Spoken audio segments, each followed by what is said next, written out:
தமிழ் மொழிபெயர்ப்பில் திருக்குர்ஆனின் வசனங்கள்.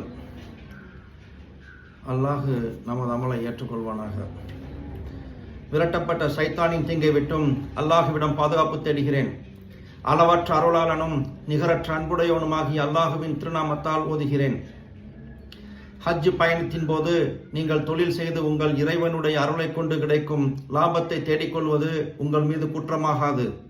ஹஜ்ஜுக்கு சென்ற நீங்கள் அரஃபாவில் இருந்து திரும்பினால் மஸ்அருல் ஹராம் என்னும் இடத்தில் அல்லாஹுவை நினைவு கூறுங்கள். நீங்கள் இதற்கு முன் வழி தவறியவர்களாக இருந்த பொழுது உங்களுக்கு அவன் நேரான வழியை அறிவித்ததற்காக மேலும் அவனை திக்ரு செய்யுங்கள். பின்னர் மனிதர்கள் திரும்புகின்ற முஸ்தலிஃபா என்னும் இடத்திலிருந்து நீங்களும் மினாவுக்கு திரும்பி விடுங்கள். மேலும் அல்லாஹுவிடம் மன்னிப்பு கோருங்கள். நிச்சயமாக அல்லாஹு மிக்க மன்னிப்பவன் மகா கருணையாளன் ஆவான். ஹஜ்ஜுக்கு சென்ற நீங்கள் உங்கள் ஹஜ்ஜின் கடமைகளை நிறைவேற்றிவிட்டால் நீங்கள் இஸ்லாமிற்கு முன் உங்கள் மூதாதைகளின் பெயர்களை சப்தமிட்டு பெருமையாக நினைவு கூர்ந்து கூறி வந்ததைப் போல் அல்லது அதைவிட அதிகமாக அல்லாஹுவை திக்ர் செய்து உங்களுக்கு வேண்டியவற்றையும் அவனிடம் கேட்டு பிரார்த்தனை செய்யுங்கள். பிரார்த்தனையில் எங்கள் இறைவனை எங்களுக்கு வேண்டியவற்றையெல்லாம் இம்மையிலேயே கொடுத்து விடுவாயாக என்று கூறுபவரும் மனிதர்களில் உண்டு. ஆனால் இவருக்கு மறுமையில் ஒரு பாக்கியமும் இல்லை.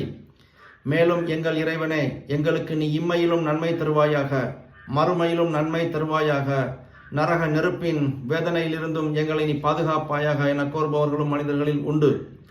தாங்கள் செய்த நற்செயல்களின் பயனை இம்மையிலும் மறுமையிலும் அடையும் பாக்கியம் இவர்களுக்குத்தான் உண்டு. தவிர சிரமம் ஏற்படாத வண்ணம் இவர்களின் செயலை பற்றி மறுமையில் அல்லாஹு வெகு விரைவாக கேள்வி கணக்கெடுப்பான். அவனுக்கு அது சிரமம் அல்ல. நம்பிக்கையாளர்களே, துல்ஹஜ் மாதத்தில் குறிப்பிட்ட 3 நாள்கள் வரை மினா என்னும் இடத்தில் தாமதித்திருந்து அல்லாஹுவை திக்ரு செய்யுங்கள். ஆனால் எவரேனும் 2ஆம் நாளில் அவசரப்பட்டு புறப்பட்டு விட்டால் அவர் மீது குற்றமில்லை. எவரேனும் 3 நாள்களுக்கு பிற்பட்டு புறப்பட்டால் அவர் மீதும் குற்றமில்லை. அவர் இறை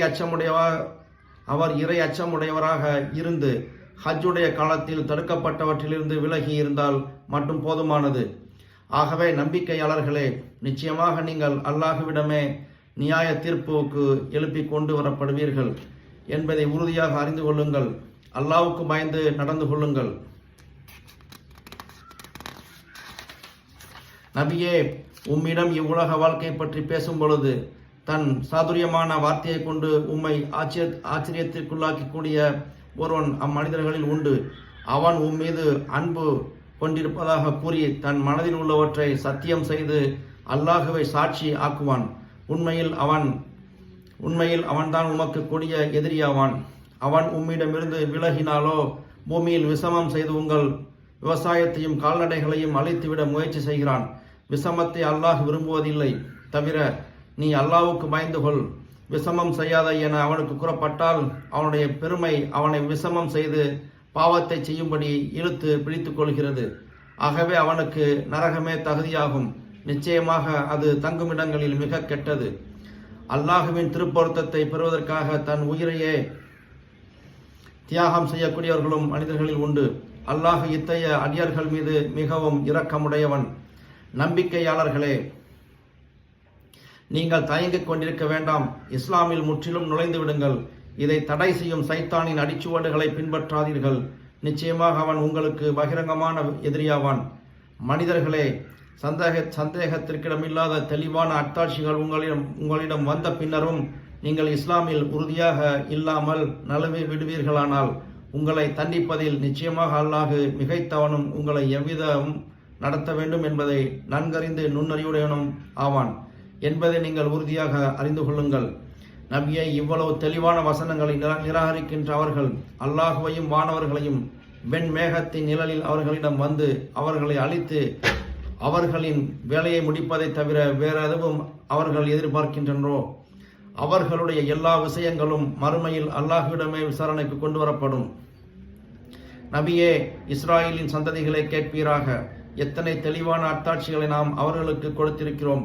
அவ்வாறு இருக்க எவரேனும் அவை தன்னிடம் வந்ததன் பின் அல்லாஹுவின் அத்தாட்சிகளான அருட்கொடையை மாற்றி விடுவாரானால் அவரை வேதனை செய்வதில் நிச்சயமாக அல்லாஹ் மிக கடுமையானவன் ஆவான். சதக்கல்லாஹுல் அலீம்.